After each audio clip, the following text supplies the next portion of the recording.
Alright, we are in the ever so goofy and weird BAE 146 from Just Flight.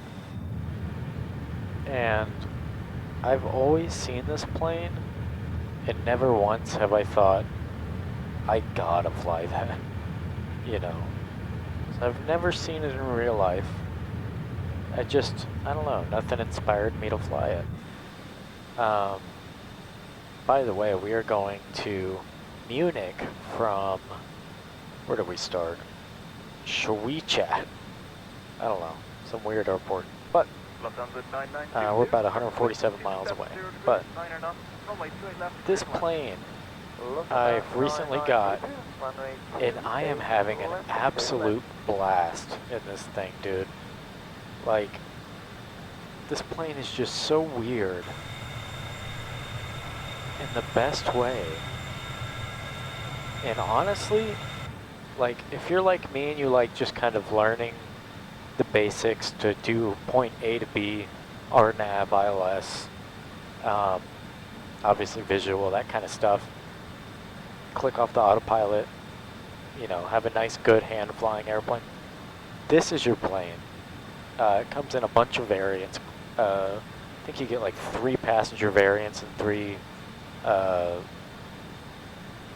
cargo variants, but man, this thing's, it's relatively simple, as complex as it is. Or as complex as it looks, a lot of the old kind of tanker planes and all these cool planes that I respect, it just seems like a chore and a half to learn how to run them from cold and dark to, you know, up and going. But this one, I made a checklist following, I think it was Jonathan Beckett's video on it, and I just referenced that, started up, and I mean, it's pretty simple. Landing is really simple. Autopilot's a little different than what you're used to, but give it 5 minutes and you pretty much understand it. But dude, just like, and the cabin's super cool too. And the thing I love the most about this is, A, it's beautiful in the weirdest way. Like, that's a weird looking plane, but man, is it just cool. It's just, something about it is just so freaking mean looking. But it hand flies so well, and I think I said this on my live stream with it. It flies exactly like you'd expect a Just Flight airliner to fly like, if that makes sense. A little heavy on the controls, but a very believable flight model. Like, you have weight to it because you've got a cabin full of people, and this fat old man sitting next to you. So it's convincing, if that makes sense. And it makes you feel a lot cooler than you actually are. Because like I said, it's relatively simple to get up and going once you get it down. Like, and you just see steam everywhere. You don't even have, all you have for direction is this guy here. But setting up the panel here for your navigation and all that stuff, it's actually relatively simple. It's a whole different thing, but it's just, it makes you feel like a much better pilot than you actually are. And you get to enjoy beautiful views, amazingly rewarding hand flying, and then look down at these steam gauges and feel like a real old school pilot, you know. Makes you want to call the flight attendant toots, unironically, and make her get you a black coffee. That sounds like I'm joking, and I mostly am, but at the same time, look at these steam gauges clicking away. Get me a cup of black coffee, you smoke show. I am dying of thirst right now. And I need a cigarette. Let me light a cigarette in the cockpit too.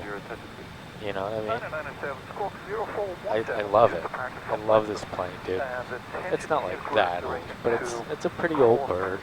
Old, you know, regional, man, but just a cool jet, man. The sounds are great.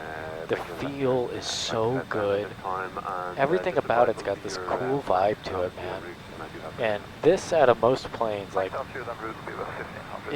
it's the most rewarding to just grease a landing on, and it really settles in well. into the runways. It's a good time. So honestly, I would keep an eye out for this thing on sale because it is expensive, dude. It's ridiculous, but I get why. It's modeled really well. Yada yada. It's just flight, so you're getting a really well-made product. But if you can catch it on sale, snag it. If it's not on sale, snag it. I'm usually somebody who says wait for it to be on sale. This one I say snag if you can, and if you're interested. What are you waiting for? Go for it. And I haven't taken it on VATSIM yet. I'm not a big IFR airliner VATSIM guy. I plan to be, but until then, I've just been doing VFR stuff while I'm practicing for private pilot. But when I get into instrument, I'm going to be taking this puppy on VATSIM. And I don't know what it's going to look like on their end. I'd imagine it'll show this shape since it's in the game, But how cool is that going to be? Rolling up in a 146 on VATSIM with an old, KLM livery or whatever you want to do. But I love this thing. And that being said, I just reinstalled GSX, and I'm using the little updated auto FPS tool to cap my terrain level of detail when I get about 300 feet. Because the GSX was just killing my performance to a point where I was like, I remember why I deleted this, obviously. But with that little tool, I have my TLOD capped to 25 when I'm below 300 feet. So it worked outstanding getting out of here. I had all the fuel trucks, the bags loading, all this different stuff, boarding, commencing, and it didn't seem like, it seemed like, and I have traffic on with FS traffic, I believe also by Just Flight. All that going with my 3060 Ti and my Ryzen 5 5600, it didn't break a sweat. I was keeping a constant 30, which translates to 60 with my loss of scaling. But anyway, bunch of little tinker tricks going on to get it where I want it. But I have yet to land the plane with the auto FPS, so I'm assuming it's going to do well, but we'll see. But that's not why we're here. I'll make another video on that, more in depth on the options and stuff, but just look at that thing, man. Stunning. Give it a shot. You will not regret it.